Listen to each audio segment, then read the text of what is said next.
Sont les Algériens qui peuvent se dire français aujourd'hui. Ah, ah, ça c'est le, ça c'est tu me ramènes à 62. Le 21 juillet 62, à l'époque le général de Gaulle était président de la République, il a promulgué une ordonnance qui s'appelle l'ordonnance du 21 juillet 62, qui a été éventuellement prise pour libérer l'Algérie et pour statuer sur la citoyenneté du peuple algérien de l'époque.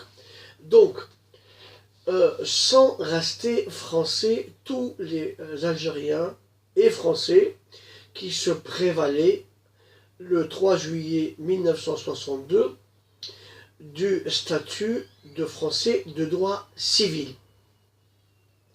c'est-à-dire les citoyens français d'origine européenne et donc d'ici, et les personnes qui avaient bénéficié soit du census consulte, du décret Crémieux de 1971 et de la loi de 1919 et celle de 27 qui a permis aux indigènes de se voir reconnaître la qualité de français s'ils passaient devant le juge d'instance.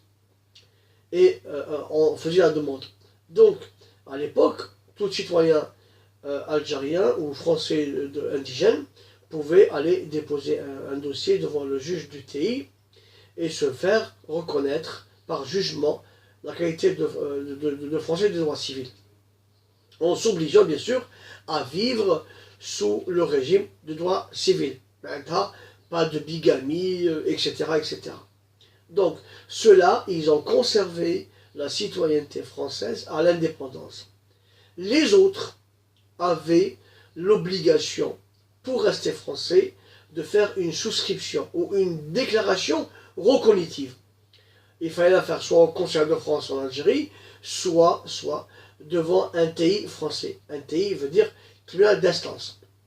Donc toutes les personnes qui se sont vues reconnaître la qualité de français de droit civil, comme je viens de le dire, sont restés français, et ceux qui ont demandé à le rester par déclaration recognitive ou par souscription, le sont également restés. Maintenant, pour le rester par déclaration cognitive, il aurait fallu que le père, s'il avait des enfants mineurs, les inclure dans sa déclaration. Les enfants qui n'ont pas été inclus dans la déclaration ne sont pas français. Voilà.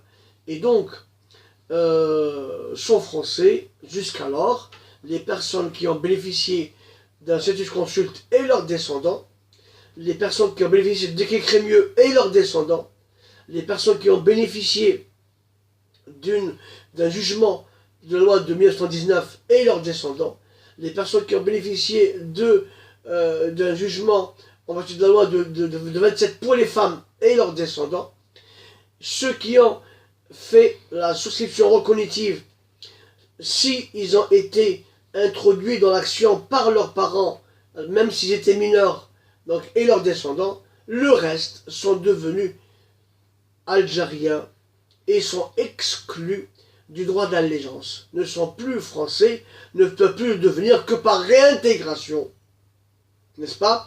Et la réintégration a des conditions, notamment de résidence en France.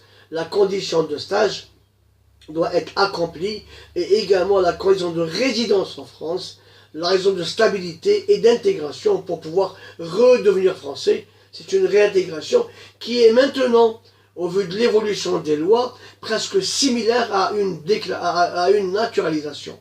Voilà. J'espère avoir répondu.